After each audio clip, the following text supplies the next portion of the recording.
আমার নাম মাধুরী। আমার বাপের বাড়ি হলো জুট বাজার সুইট গেট। মানে ওর সাথে 3 মাস সম্পর্ক করছি। 3 মাস সম্পর্ক, 3 মাসের সব ভিতরে সম্পর্ক করার পরে তখন মানে ফোনে যোগাযোগ করে মানে ঢাকা গেছি, যে সংসার করছি 1 মাস। ওই ঢাকা থেকে আসার পরে 3-4 দিন আমার মায়ের বাসায় ছিল।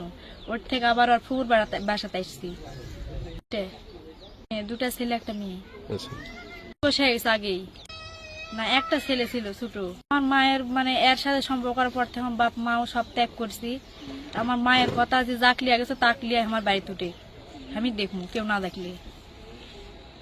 এ ছেলে এখন বাড়ির পরিবারের কথা কি এখন বলেছে করলে এখন মানে না বলতেছে, কিন্তু আমাকে লিলে বাড়ি তুলবে না এটাই বলতেছে ছেলে। আমাকে লিলে বাড়ি তুলতে দিবে না। আমি বলছি তুলতে না দিলে আমার মায়ের বাড়ি ওইখানে যাই থাকবো, বাড়ি বলে থাকবো না, বাড়ি থাকবো, আমার মায়ের দেখবে। মানে কালকে আসছিলাম, থাকার পরে মানে নিম্বর আসছিল, নিম্বর বুলা করে দিয়া পড়াচ্ছে, তারপরে কথাবার্তা বলে আবার এই তো আসলাম। আমি অকলিবু রিয়াতা সংসার করবো, তো করবে না করবে তো এগুলো করলো কেন?